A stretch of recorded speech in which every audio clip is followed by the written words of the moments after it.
Welcome to A Moment of Zen. Time to sit back and relax as model, actress, mentor, and supermom Xen Sams takes you on a sexy and wild ride, covering the latest in film, fashion, pop culture, cryptocurrency, FemTech, cannabis, and entertainment from the millennial mom's perspective. Here's your host, Xen Sams.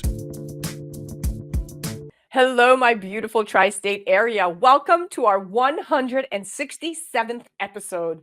Wow. It's always a pleasure to spend my time with you on the airway. Thank you for listening and interacting with me on social media.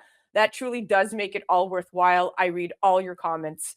Please make sure to follow me at Xen Sams. That's Zen with an X, not a Z. And also remember that all our episodes are streaming 24/7 on your home TV and Kathy Ireland worldwide. And of course, you could find us on our YouTube channel at Xen Sams.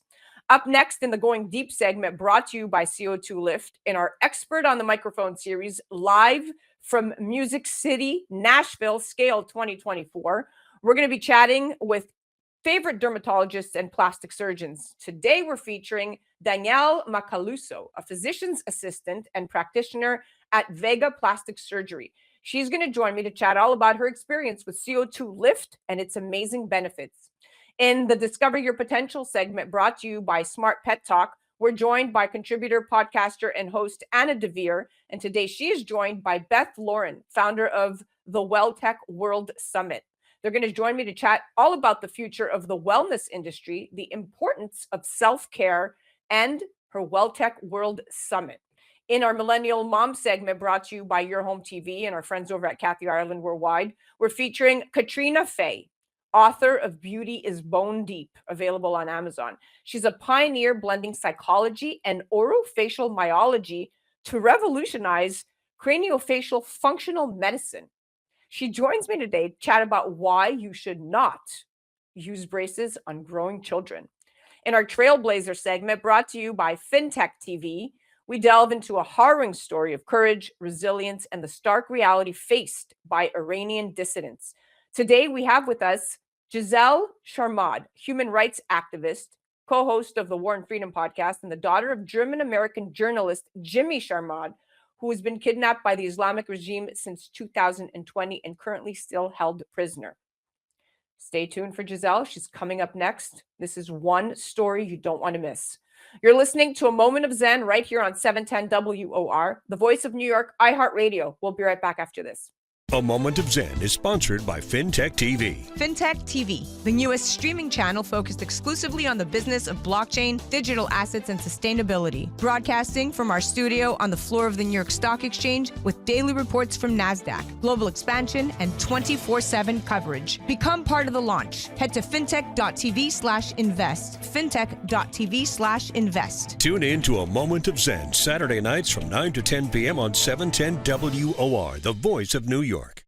Welcome back, beautiful tri-state area. You're listening to A Moment of Zen right here on 710 WOR, the voice of New York, iHeartRadio. I'm your host, Xen Sams. Up next in our Trailblazer segment, brought to you by FemTech TV, we delve into a harrowing story of courage, resilience, and the stark reality faced by Iranian dissidents. Today, we're joined by Gazelle Sharmahd, a human rights activist, co-host of the War and Freedom podcast, and the daughter of German-American journalist Jimmy Sharmahd, who has been kidnapped by the Islamic regime since 2020. He's currently still held prisoner in Iran. Through her family's ordeal, Gazelle is going to shed light on the systemic abuses and targeted attacks that activists and their families endure. We're going to explore the phases of persecution, from character assassination to direct threats, and finally to abduction and sentencing. This narrative is not just about one family, but reflects a broader, disturbing pattern of human rights violations by the Iranian government. Gazelle's story brings to the forefront critical questions about the role of governments worldwide in protecting their citizens. Join us now as we uncover the truth behind these injustices and discuss what needs to be done to ensure the safety and protection of those fighting for freedom and justice. Joining me now to the show is Gazelle Sharmahd. Welcome to the show, superstar. Thank you so much. Great to be here. Wow. Okay. So let's dive right in. Can you tell us about your father and his background and what led to his involvement in activism that put him at risk? My dad, Jimmy, he was born in Iran, but he was raised in Germany. And the last 2 decades we spent in America. So he had a life in Western countries. He had all of his freedoms, but he never stopped to look back at the people of Iran and realizing just because they were unlucky and they couldn't flee after the Islamic regime took over the country and made it into this dictatorship and terrorized their people, just because they were not able to flee doesn't mean that he has to forget about them. So there was always an internal drive to help the people of Iran and get them more freedom, get their voices out. So that's how he started his way into activism. Now, let's talk about targeting dissidents abroad. So, the Iranian regime has a documented history of targeting dissidents abroad. A 2021 report by the US State Department highlighted several instances where Iranian intelligence services attempted or carried out attacks on dissidents living in Europe and North America. And according to Amnesty International, Iran has a long history of human rights abuses, including arbitrary detention, torture, and executions. In 2020 alone, at least 275 people were executed, making Iran one of the top executioners in the world. Now, let's talk about character assassination and allegations. Your father was accused of being a spy for Mossad, CIA, and having links to the IRGC. How did these allegations affect him personally and professionally? It's a pattern because my dad knew about the character assassination, how they come forward. He tried to not get too much riled up about like all of these accusations, but it affects you. It affects you, of course, because people who go into human rights, people who become activists, are such noble people. They put away their work, they put away their family, they dedicate their lives to a cause bigger than themselves. And trying to destroy their image and what they stand for takes a lot of effort by these terrorist regimes. So they try to vilify their opponents, make them into, as you said, spies, make them into murderers, make them into terrorists, make them into anything that you can think of that is bad for two reasons. One, they want to create doubt. When you create doubt about a person, people will not listen to that person. That person will be discouraged from continuing to be loud and outspoken. Two, the day they come and take you through kidnapping or assassination, they don't want a major backlash. They don't want people to stand up and defend that person. They want people to think, well, was this person really a good person? Do I really have to stand up for the person? I heard this rumor, I heard this allegation, I heard this accusation, and that's how they get you. And three, actually, there's a third point. In the case of the Islamic regime, they take you to a court, quote unquote, court over there that gives Western governments the excuse to not interfere because they look at that, at these sham trials, and they say, well, this is a court, there is a judge, there is a hearing. This person was probably guilty of something that they are in court right now. And that's how they brainwash people and governments and prevent them from helping you. Terrible. And let's chat political prisoners. So there are thousands of political prisoners in Iran, including journalists and activists and dissidents and your father. And Human Rights Watch reports that these individuals often face unfair trials, lack access to legal representation, and are subjected to harsh prison conditions. So the government's response to your father's allegations. So when these allegations surfaced, what support, if any, did your father receive from the US government to counter these claims? From the US government, there were no reports whatsoever, nothing in the last 3 years. The first time they said something about my father publicly, they said it is horrific that he was taken. Everything it's a sham trial. But he's also a German citizen. So they were passing the responsibility ball to Germany. So that's the problem when you have two nationalities. When we grew up in Germany and we're living in the US, they play this responsibility ping pong with each other. Nobody is taking responsibility. Nobody is doing something to get him out. And nobody is even acknowledging that their citizen, that their national has been kidnapped in front of the eyes of the world. And if we don't acknowledge that, that gives the terrorist regime the okay to continue that. That will place all of us in danger. Because what does that mean if you can just pick up a journalist anywhere of the world and take them to Iran, put them in a sham trial, torture him, and no response comes? That means continue doing that. And that is a major threat to all of us. So let's talk threats and intimidation. Can you describe the types of threats your father received and how they escalated over time? And how did these threats impact your family? The first threat started when my dad's website, he had a website back in the early 2000s where people from inside of Iran were able to speak freely. You know, everything is censored inside of Iran. So when he was doing that, he and his partner were, their faces were shown on national TV in Iran, vilified, made into the enemy number one. And then the threats began, threats to their life, threats to our lives as his family. Up until 2009, when they sent assassins to Los Angeles to our door to murder us. And thankfully to the FBI and to the offices here, it was foiled. The assassin went to jail for a year, but it never stopped, you know? For a year? For a year until what we believe was a prisoner exchange. He was given permission to go back to Iran to visit his father for some reason, and a hostage that was held in Iran, who is American, came back to the US. They're still not admitting that it was a prisoner exchange, but we believe that that's what happened to the assassin of my father. You are never safe. You have constant threats. You have constant threats to your family back in Iran, because most of us still have family back there, and they're taken into custody and put pressure on them for you to be quiet, for you to stop your advocacy. With me, it's the same thing. Now that I'm advocating for my father, for political prisoners, and for hostages, I'm not safe to travel. I'm not safe to go anywhere that I want, because I become a target. Now let's talk about protection against threats and being a target. What measures did your father take, if any, to protect himself and his family? Did he receive any assistance from government agencies? Well, when the assassin came over here to murder my father, of course, the authorities, the police, the FBI were involved.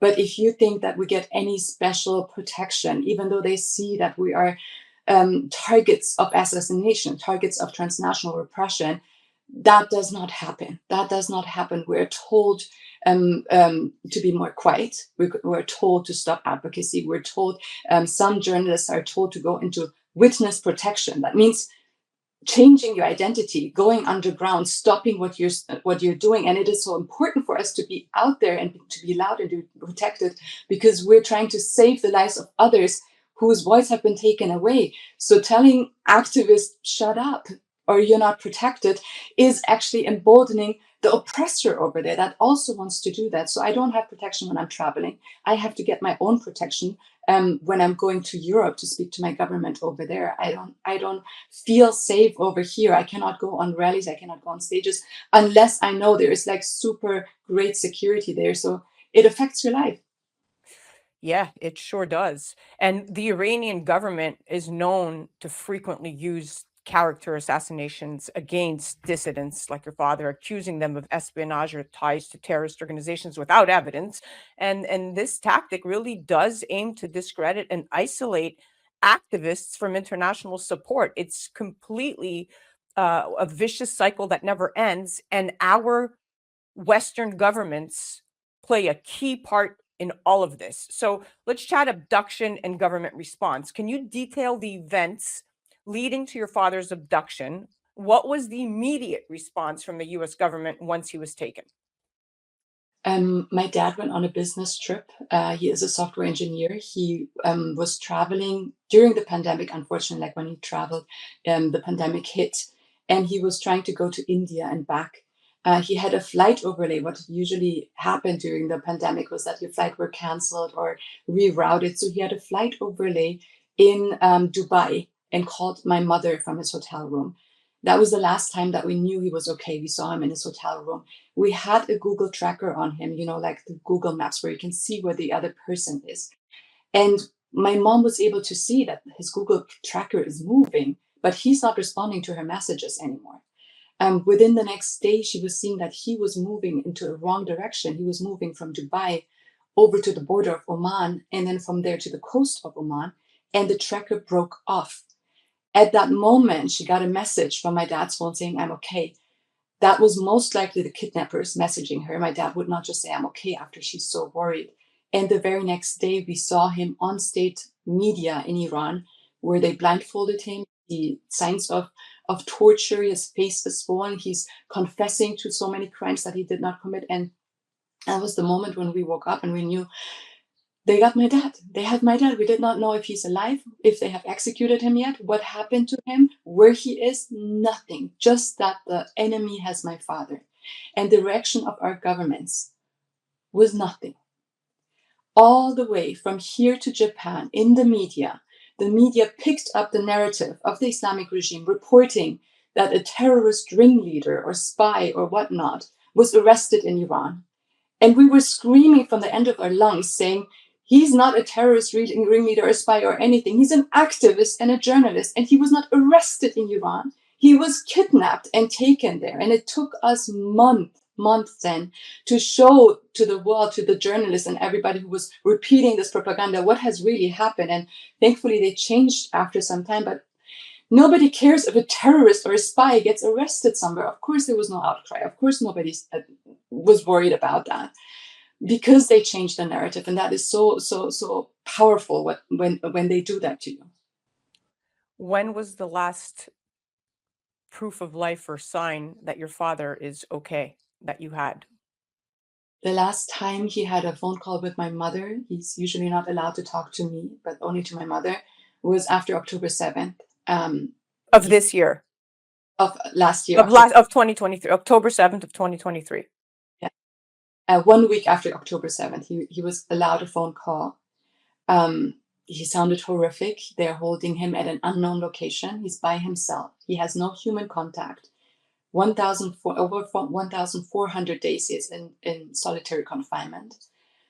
Signs of torture. He could barely pronounce words, like after so long by yourself being tortured, you get weaker and weaker. And he's one of the strongest people that I know in my life, but I could hear it in his voice that he can't make it much longer in these conditions. And right now they're threatening execution.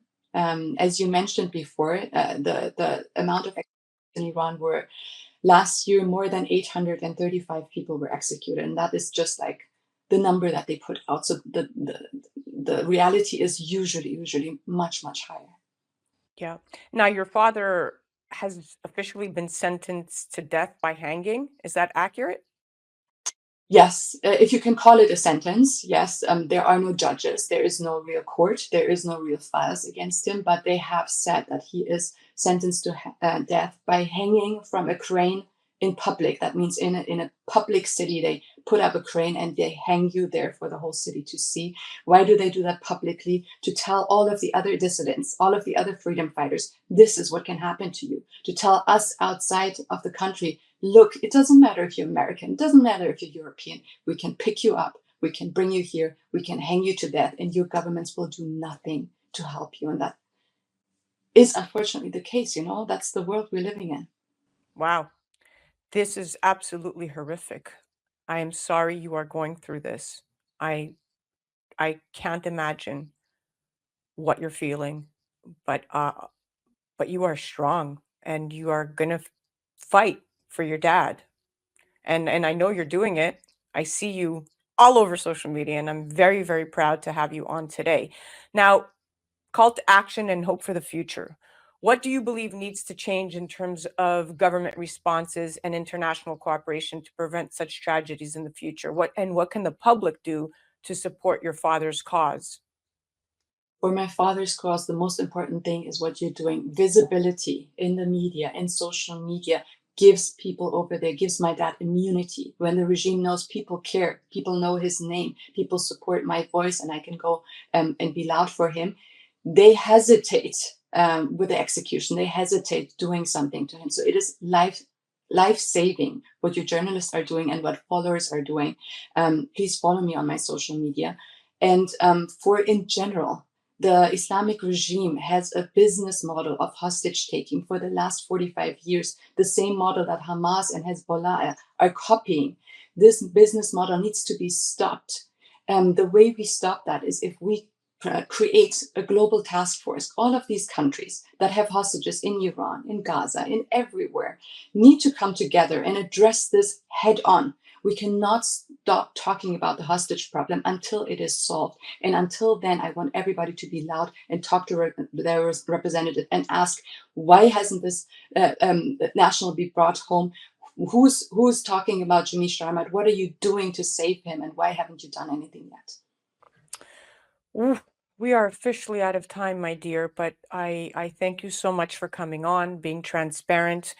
We will continue to get your story out there and share it with other outlets. I will continue to pray for your dad's safe return, and you must remain hopeful. I will always. Thank you. We are left with a profound understanding of the perilous journey faced by Iranian dissidents and their families. Gazelle and Jimmy's story is a poignant reminder of the sacrifices made in the fight for freedom and human rights. The systemic persecution by the Iranian regime, as detailed through Gazelle's experiences, underscores the urgent need for stronger international protections and responses. It's a call to action for governments, human rights organizations, and individuals worldwide to stand in solidarity with those who risk everything for justice. Thank you, Gazelle, for sharing your father's story and your unwavering resolve. And thank you to our viewers for joining us in this vital conversation. Together, we must continue to advocate for those voices that are silenced and work tirelessly towards a world where justice and human dignity prevail. That was our Trailblazer segment brought to you by FemTech TV, and that was the incredible Gazelle Sharmahd. You can check her out directly on Instagram and follow her at Free Jamshid Sharmahd. That's FreeJamshid Sharmahd.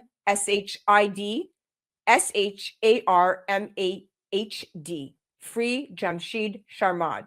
You're listening to A Moment of Zen right here on 710 WOR, the voice of New York, iHeartRadio. We'll be right back after this. A Moment of Zen is sponsored by FemTech TV. FemTech TV, the newest streaming channel focused exclusively on the business of blockchain, digital assets, and sustainability. Broadcasting from our studio on the floor of the New York Stock Exchange with daily reports from NASDAQ, global expansion, and 24/7 coverage. Become part of the launch. Head to fintech.tv/invest. fintech.tv/invest. Tune in to A Moment of Zen Saturday nights from 9 to 10 p.m. on 710 WOR, the voice of New York.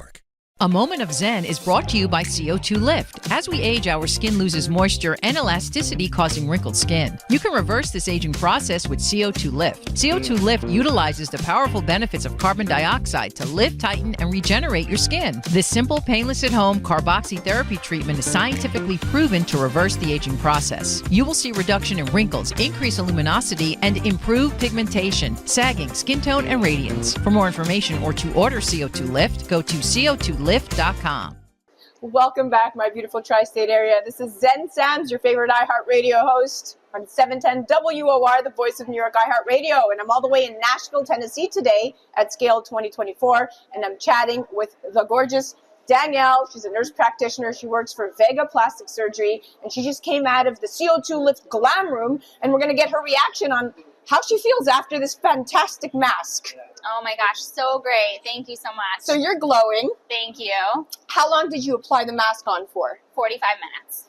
And what's the immediate thing you noticed after removing the mask? Dewy, hydration, just feeling refreshed and almost like I just kind of got out of the shower. I just got a facial done. Well, that's what you look like. Oh, thank you.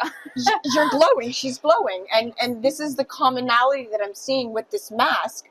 I'm seeing women and men walk out of the glam room looking like they've just slept an entire night of sleep. And I've seen some of these professionals on the same flight that I was on just hours ago, looking like they've really just rehydrated, refreshed, and revamped. And that's because of the glam room. Now, I'd love to know a little bit more about what piqued your interest in CO2 Lift products.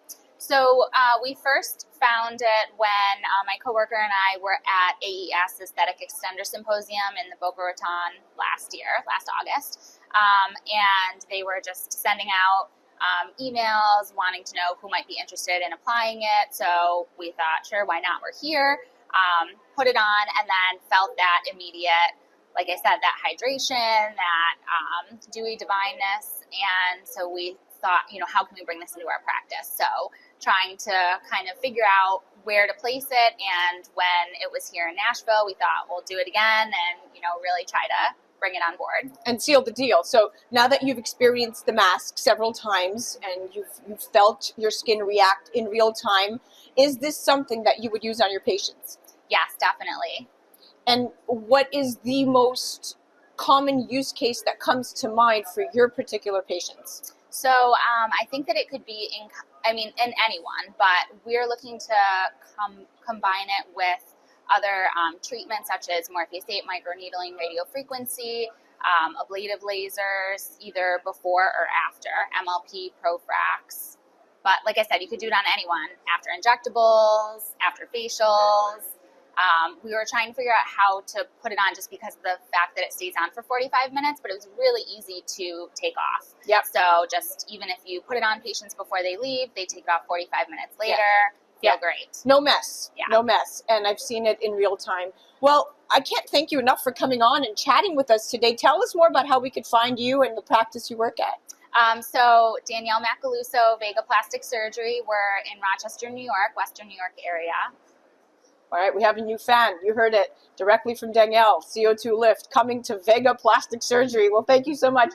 You're listening to A Moment of Zen right here on 710 WOR, the voice of New York, iHeartRadio. We'll be right back after this. A Moment of Zen is brought to you by CO2 Lift. As we age, our skin loses moisture and elasticity, causing wrinkled skin. You can reverse this aging process with CO2 Lift. CO2 Lift utilizes the powerful benefits of carbon dioxide to lift, tighten, and regenerate your skin. This simple, painless at-home carboxytherapy treatment is scientifically proven to reverse the aging process. You will see reduction in wrinkles, increase in luminosity, and improve pigmentation, sagging, skin tone, and radiance. For more information or to order CO2 Lift, go to co2lift.com.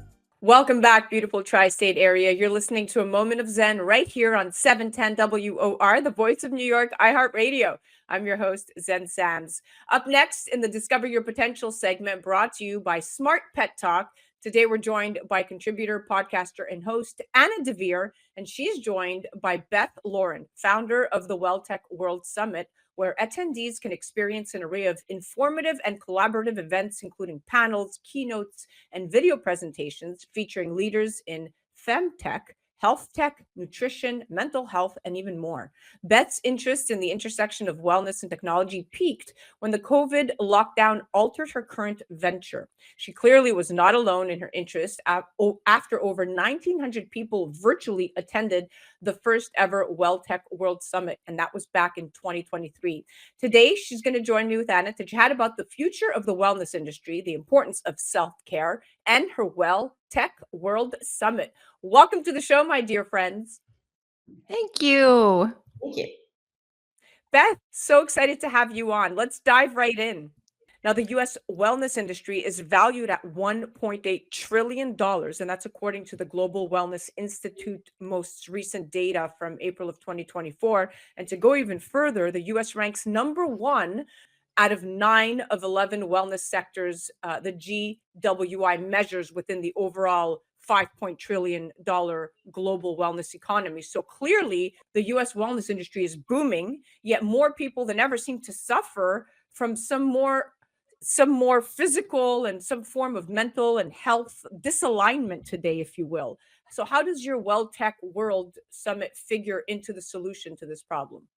Yeah, well, Zen, thanks for having me. And the GWI is my Bible for all those stats. So the global economy is 5.6 trillion. So you would think we'd all be pretty well. But as you mentioned, we have a massive global obesity epidemic. We have a global mental health issue, especially for younger adults. So for the WellTech World Summit, like my gift was to curate these incredible people. Like we have speakers and panels and information that will offer really practical, usable information for entrepreneurs, ways to make themselves well, ways to make their employees well, everything from how to get proper sleep, how to not burn out, which is a common issue with entrepreneurs, how to take care of their mental health, how to take care of their families. And all of this is using the latest in technology, at that intersection of wellness and tech. Wow, that you have a lot going on. And I know not only is this benefiting attendees' overall wellness, but it's a great event for building connections. And I know many came out of last year's summit with new event partnerships. And I think the goal of it all is all about harvesting community, product collaborations, or even guesting on each other's podcasts. So I think that's really interesting. So you've definitely created this great environment of like-minded people where these professional relationships can form and really harvest. Now I know Anna has some questions, so I'll hand it off to you, my girl. Well, thank you. Beth, this summit sounds really exciting, and it sounds like it's aimed particularly at business owners in the wellness space, but is it also aimed at would-be entrepreneurs? Like if someone is interested in a career change in this field, what would your summit have to offer? Yeah, excellent point.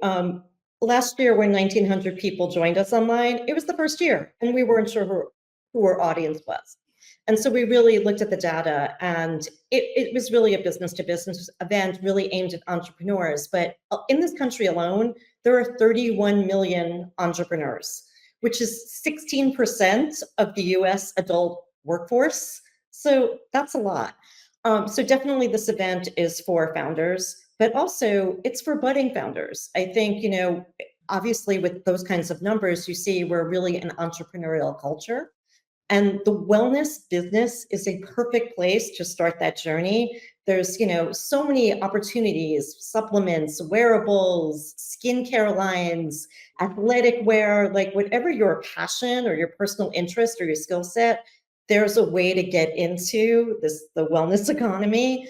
I think also it's offering opportunities for need that hasn't been met.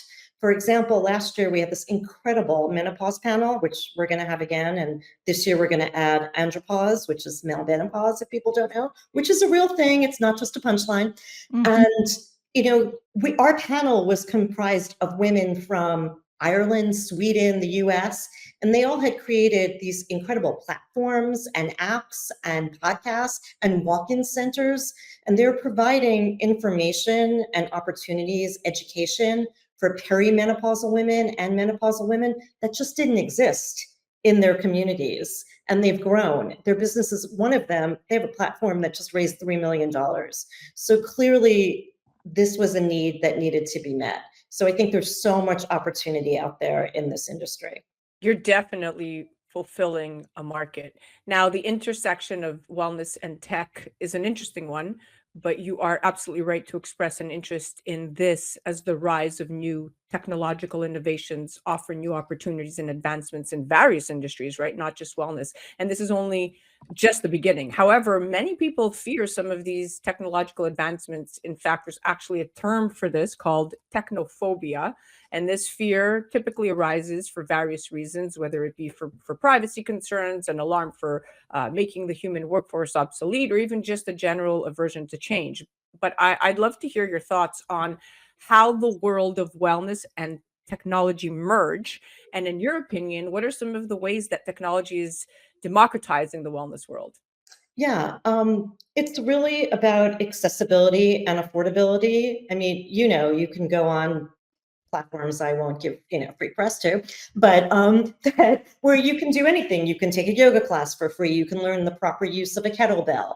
You can, learn about modalities you heard about, but you didn't know about by using the internet.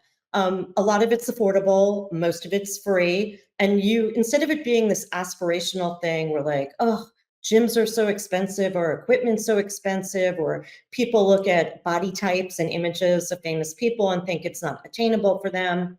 I think that technology has changed that. I mean, even if you look at, wearables, things that track, your blood pressure and your steps, all of those options are so affordable now. You don't have to get the top of the line model. You can get one that works for you, that's affordable. So definitely the tech is creating opportunities for everyone to really get well and to do it incrementally. You don't have to do everything at once and completely freak yourself out about the tech. You can choose the thing that's most important to you or that appeals to you most, and just start with a wearable, start with an online yoga class, just, let it meet where you're at. Great advice. That is great advice. But sometimes, Beth, I think that we all suffer from information overload in this space. Do you have any advice for consumers on how to become more educated, to be an advocate for their own self-care? I hear you. I am just in the last few weeks, just 18 different opinions on even like Ozempic and whether it's healthy or not. And so that's, everything from Ozempic to number of hours you should sleep to whether we need collagen every day. So I think really to cut through the noise, find a practitioner or a medical, a physician, someone who's in the zeitgeist who really speaks to you and what they're saying resonates with you. And then look up their credentials and, see whose podcast they're on.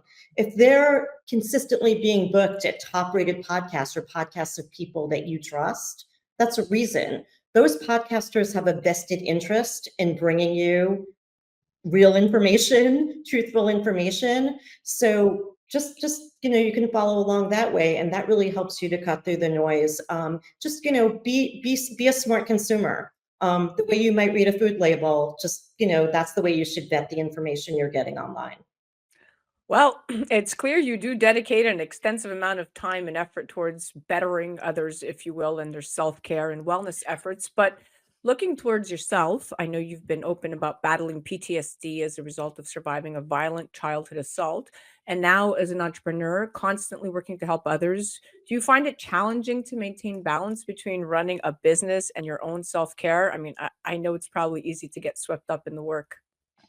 Yeah, excellent question. And thank you, Zen. I try to practice what I preach, but I am human and I fall down weekly. It's hard to do balance, especially because the event is in London and I'm in New York and I'm kind of working in 2 different time zones. But I'm a student of Ayurveda, and in basic terms, it's really an Indian medicine that's been around for like 5,000 years.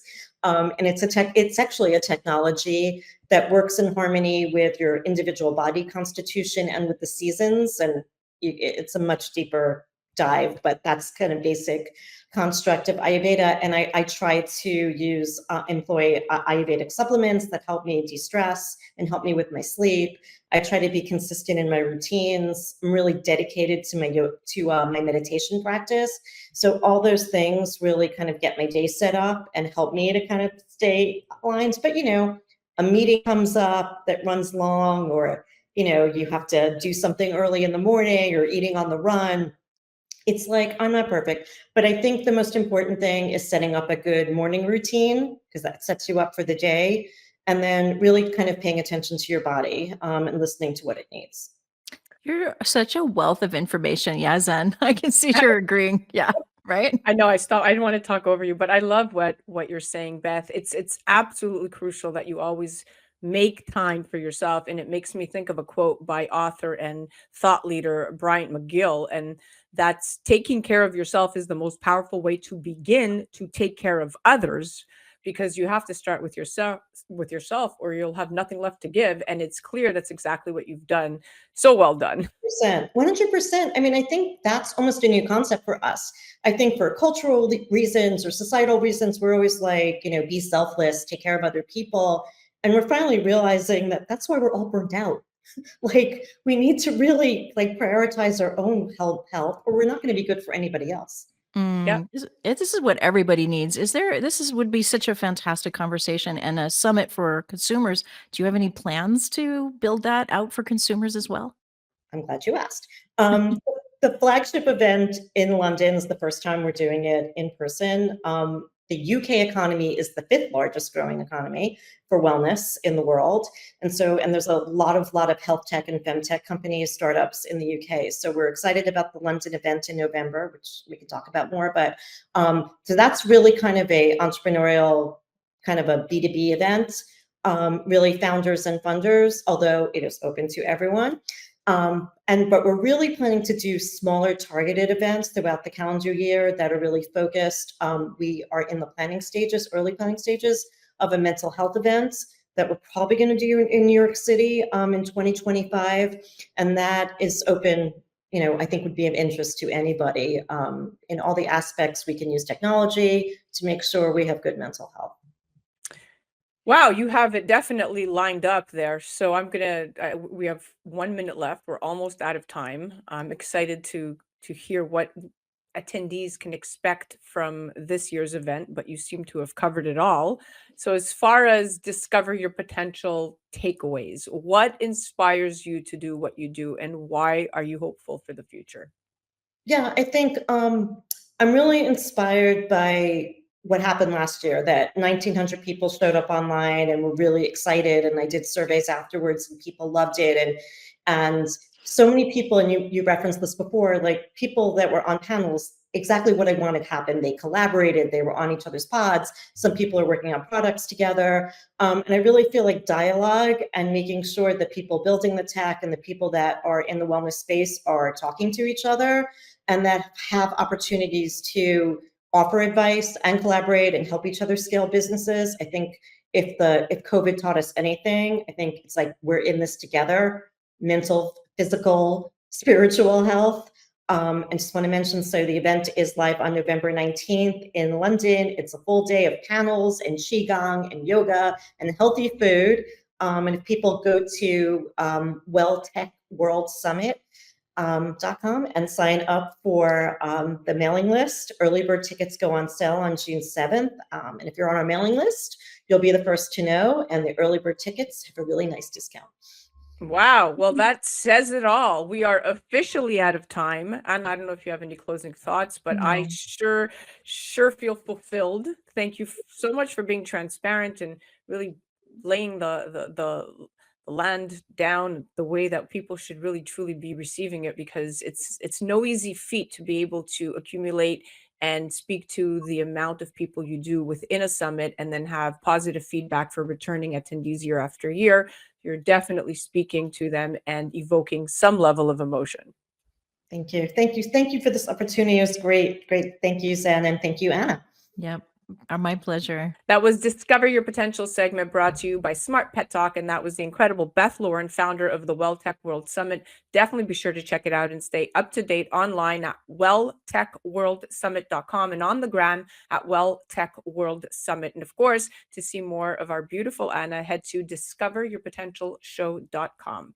You're listening to A Moment of Zen right here on 710 WOR, the voice of New York, iHeartRadio. We'll be right back after this. A Moment of Zen is brought to you by Your Home TV. Hi, this is Kathy Ireland here on A Moment of Zen, brought to you by Your Home TV. We've developed an all-inclusive subscription-free network that you're going to love, whether it's financial freedom, fashion, beauty, health and wellness, wonderful weddings, travel and culture, cooking, entertainment, and short-form documentaries, programming for everyone. Classic films and new shows, including Kathy Ireland Presents American Dreams. We've developed this network just for you. Please check out yourhometv.com. Tune in to A Moment of Zen, Saturday nights from 9 to 10 p.m. on WOR, the voice of New York, iHeartRadio. Welcome back, beautiful tri-state area. You're listening to A Moment of Zen right here on 710 WOR, the voice of New York, iHeartRadio. I'm your host, Zen Sams. Coming up next in our Millennial Mom segment, brought to you by Your Home TV and our friends over at Kathy Ireland Worldwide. Today, we're featuring Katrina Fay, author of Beauty is Bone Deep, which is available on Amazon. She's a pioneer blending psychology and orofacial myology to revolutionize craniofacial functional medicine. As an educator, author, and podcast host of Nurturing Healthy Faces, she dives into respiratory health, sleep science, and facial development, sharing insights from global experts. With over a decade of research, Katrina offers a holistic view on human vitality, combining neuropsychology with craniofacial expertise. When she's not advancing her field, she's exploring the world with her husband and her 3 awesome kiddos. She joins me today to chat about why you should not use braces on growing children. Welcoming now to the show is the trailblazing Katrina Fay. Welcome, superstar. Hi, Zen Sam. It's fabulous to be on your show today. I'm so glad that I'm here. Oh, so excited. Let's dive right in. So, Katrina, can you explain why it's important to use Invisalign for expansion rather than to close gaps between teeth, and why holding off on braces entirely avoiding them is the healthiest option? This is a great question because it really takes you to the underlying, the nitty gritty of the issue is how do we look at the face? And the issue that creates the overlapping teeth that people want to correct with Invisalign is actually that the craniofacial structure, the human jaws, which is 2/3 of the face, hasn't grown to its full size due to lifestyle reasons. And when you turn up at the orthodontist's office, it really comes down to their paradigm. If they believe that your genetics and your DNA created that problem, they're going to try to either extract teeth to create space to then straighten the teeth in a straight line, but pull the teeth in. But if the orthodontist has additional training, they will understand that actually the face needs to be encouraged to grow to its maximum size to allow the jaws the space to house teeth in a straight line. So we have this cultural ideal that gaps between the teeth are undesirable, but actually the gaps represent a fully developed jaw. And if you're going to try to close those gaps with retraction orthodontics, you do risk then reducing the size of the jaw and the upper airway, because the mouth roof and the top jaw are right beneath the floor of the nasal cavity. So anything that's going to draw that in and back will push the tongue back into the throat because the oral cavity is reduced, but also risk minimizing the space within the upper airway of the nasal cavity. So we want to Wow. expand. So, well, interestingly enough, when I was researching perhaps using braces for my 8.5-year-old daughter, I came across studies and they showed that reducing, to your point, jaw size to close gaps does impair airway volume and facial appearance. And a 2019 study found that proper use of Invisalign for expansion did in fact help to create the necessary space for teeth alignment without compromising airway health. And that was a Biomed Central study from Smile Experience Orthodontics. It's verifiable on the internet. So you're 100% right. Now, what are the potential long-term effects on a child's airway and facial structure if braces are used improperly? So the issue with going straight into braces at, say, age 8 or 9 is that because the jaws are more narrow than they should be at that age, and that's creating the crooked teeth, the mouth roof actually isn't as wide and forward grown as it should be. And so it's a high vaulted palate. We call it a V-shaped palate, where rather than being flat and broad, it's actually going up and encroaching on the upper airway from beneath. It's also known as an ogival palate in scientific papers. Now, this will be impacting the airflow they are capable of through the nose. And if you're only doing braces or Invisalign to shift teeth into a new position, the teeth either need to be flaring out to get them into a straight line because you haven't actually widened the jaw. You're just trying to push those teeth out so that they can create a straight line at the bottom. And when we look at these faces, we typically can see that they've had orthodontic work because it doesn't create a natural result. You're getting the flared teeth, the face is quite narrow, but there's this toothy smile. So what we want to do is wear a device in the roof of the mouth that gradually, through constant pressure applied to the mouth roof with the widening of a key, develop the palatine bones so that the mouth roof comes down flat and wide. And because the mouth roof is the same structure as the floor of the nasal cavity, you are now improving airflow. You are improving the aesthetics of the face because the top jaw is the maxilla bone, the beauty bone. It contains the eye sockets, the nasal bridge, cheekbones, mouth roof, and top dentition. When this is forward and large, like a supermodel, then this is a healthy face. This is a face with room for the tongue to sit forward away from the throat, suctioned on the mouth roof, and a face that can oxygenate the blood properly with a healthy airway. So as a mom, I'm understanding this. What you're really saying is that the improper use of orthodontic devices, such as braces, which then reduce jaw size, significantly reduce the airway dimensions. But this is particularly concerning for me as a mom because, as you know, if you narrow airway, this is going to lead to some kind of chronic respiratory issue without a doubt going forward. So this is getting me a little bit on edge to proceed with getting braces for my daughter. But I'd love to know more. So how does jaw growth in children differ from adults? Because there's, we do see adults getting braces, and why should this impact the orthodontic's decision? Mm. Well, they used to believe they couldn't expand adults because the suture on the midline of the palatal bones on the mouth roof had fused, and adults have reached skeletal maturity. So, if anything, you'd be tipping the teeth. But this has been debunked, and the tools for adults have been improved where they only anchor to the mouth roof and they don't hook onto teeth at all. So there's no barrier for adults to do this, but the similarity for both adults and kids who are still growing is that you don't want to jump straight into braces, because when you do that and just shift teeth slightly, you've ignored that high V-shaped palate that's signaling you have a narrower airway than your maximal. And so adults and adolescents or kids should be expanding their jaws.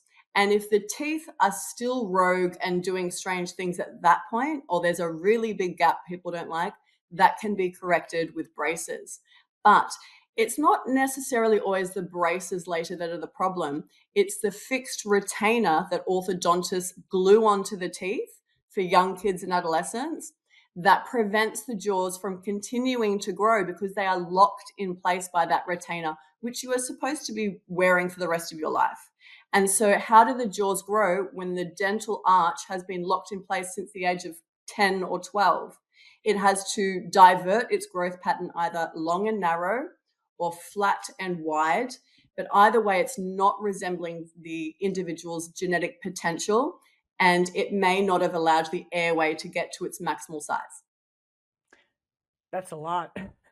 Now, can you elaborate on the relationship between facial structure and some of the more chronic health conditions that we're seeing? We have, being mindful, 4 minutes left. So many people today believe that, supermodels are genetically blessed and idolized, but actually they are developmentally blessed. They have really large jaws and an ability to oxygenate well. Most people should look this way. They should have broad mid faces, which signifies a healthy airway. But because we look around, and once you hear this information, you notice it everywhere. People go, I can't stop looking at others' maxilla. I'm noticing it all the time, that people have they have a flat or narrow mid face. And this is especially through midlife to older age. The face caves in and it takes the airway with it. If you have a flat mid face that never grew forward, or it is too narrow, you will have difficulty respirating through the nose. Now, that is the body's key way to oxygenate properly. If we rely on mouth breathing because we have air hunger through the upper airway of the nose, we are in oxidative stress because the mouth does not draw in nitric oxide, which is our vasodilator, which actually opens up the circulatory system, allowing blood flow to carry very efficiently. Instead, arteries are tight. Our heart has to speed up because it's trying to carry oxygen through tight veins, but it never drew in enough oxygen because when we mouth breathe, it's thoracic and only to the top of the chest. It's not deep and diaphragmatic like nasal breathing. And because it's a rapid style of breathing, the gas exchange between oxygen intake and carbon dioxide output is messed up. And so people are in oxidative stress and they can't turn off their central nervous system's sympathetic overdrive. And so this creates inflammation, accumulation of free radicals, and literally speeds up the aging process. So it's so key to getting your health in order. It's not just all about diet and exercise. Airway is playing a huge role in people's depression, anxiety, sleep quality, weight gain. It's permeating basically every aspect of their life emotionally as well. So it's been overlooked in healthcare, and we're just opening our eyes now, looking at all of the scientific papers and saying, how have we missed this?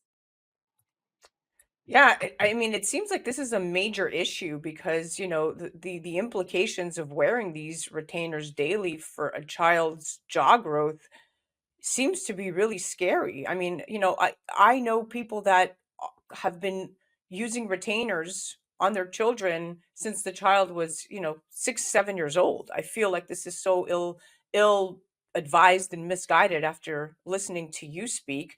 But anything that inhibits natural jaw growth by maintaining the teeth in a fixed position feels very counterproductive to me as a mom. And when you talk about this leading to altered facial growth patterns and potentially can cause issues with the TMJ, right, and overall dental health, this makes you want to stop and really look at all of the other options that feel less invasive than braces. Now, how can these improper orthodontic treatments, if you will, affect a child's breathing pattern and overall health, but specifically children? Are we looking at sleep apnea disorders? What should we be looking for? And should we equate it to the devices in their mouth? So the problem with the traditional orthodontic model that just puts kids straight into braces and then a retainer is that it didn't investigate the breathing style and the sleep quality of the child. So many children coming in with overlapping teeth are already mouth breathing, which means their tongue has taken a low position in the jaw. It's not suctioned on the palate where it would keep the maxilla wide, supporting nasal breathing. Instead, it is low, allowing the jaws to keep caving in. So if you tinker with teeth and then hold them in place with a fixed retainer, the poor breathing continues, and they have to wear the retainer because if they take it off, the teeth will just shift back into odd positions because they didn't do the myofunctional therapy that trains the child to put their tongue high on the palate and keep the jaws held forward and broad. But children can't often do that until they get the airway repaired. And without expansion, they actually can't improve airflow nasally that would allow them to put the tongue on the palate. Because if you can't breathe nasally, you will breathe orally. Otherwise, you'll die, right? So there's this misunderstanding about how the muscles are governing breathing and sleep and where our teeth and jaws are placed. And that's missing from your standard dental and orthodontic curriculums. And parents, I feel for them because they think they're doing the best for their child. They're taking the advice of someone with qualifications, not knowing that had they walked into the office of that other orthodontist who was looking at it completely differently, saying we need to support airway growth and facial development first, they would have had a completely different outcome and their child would be flourishing. But parents do not understand we have a bipolar orthodontic system at present where there are two conflicting ways of looking at facial health, one based in science and the old model not supported by science.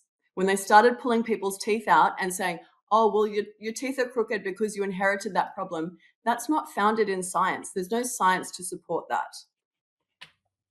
And what are we have about less than a minute left, but what are the benefits? I know there must be many after listening to you speak, but the benefits of early intervention with orthodontic treatments like palate expanders versus the latter. It sets your child on a pathway of normal learning and development, a balanced nervous system where they're getting enough oxygen, their sleep is quality each night, they're able to learn and socialize well. Even their spinal column is straight up because once their tongue is raised in the jaw and not hanging like this, they actually coordinate their body better. They become more athletic. Children who do myofunctional therapy actually start to coordinate themselves. They have more confidence. Their energy levels are higher. They can concentrate. Symptoms of ADHD start to decline. There are childhood disorders that actually can be reversed or prevented by expanding the jaws and supporting healthy airway growth. So It's simple, amazing. and the answer has literally been right under our nose the entire time. It No pun has. intended. No pun intended. Well, we are out of time. I had such an incredible time talking with you today. I learned so much, and that's what's important for me. Will I learn something after speaking with our experts? And the answer was yes. And now this is going to help me make a very informed decision for Alexa with respect to how I'm going to treat her misaligned teeth. So I thank you. That's wonderful. My pleasure. Early intervention with devices like palate expanders can definitely guide proper jaw growth and prevent severe dental issues, as Katrina just so eloquently put it. And this approach definitely helps create adequate space for teeth alignment and promotes better breathing patterns by expanding the nasal airway, which of course significantly improves a child's long-term health. That was our Millennial Mom segment brought to you by Your Home TV and our friends over at Kathy Ireland. That was the amazing Katrina Fay, author of Beauty is Bone Deep, available on Amazon. You could check her out on the gram at Nurturing Healthy Faces, or you could head to healthyface.com. You're listening to A Moment of Zen right here on 710 WOR, the voice of New York, iHeartRadio. We'll be right back after this. A Moment of Zen is brought to you by Once Upon a Coconut, 100% pure coconut water. Imagine a drink that's nutrient-rich, powerfully refreshing, naturally sweet with no added sugars, not from concentrate, zero additives, low in calories, absolutely no artificial flavors, and is so tasty that it will become your new favorite beverage. Enter Once Upon a Coconut, the absolute best tasting coconut water you will ever try. Available in 4 refreshing flavors: pure, chocolate, pineapple, and sparkling with energy. Do your taste buds a favor and pick up some today at onceuponacoconut.com. Well, that's a wrap, my dear friends. Remember to join me right here on 710 WOR, the voice of New York, iHeartRadio, every Saturday night from 9 to 10 p.m. Or you could head directly to 710WOR.iHeart.com/A Moment of Zen.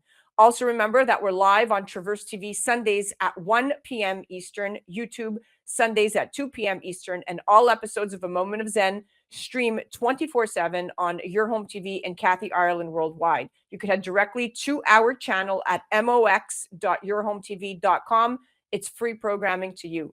Thanks for listening to us. It's been an incredible pleasure being your host. Thanks again to all of our sponsors that continue to make this show possible. And remember that happiness is the only thing that multiplies when you share it.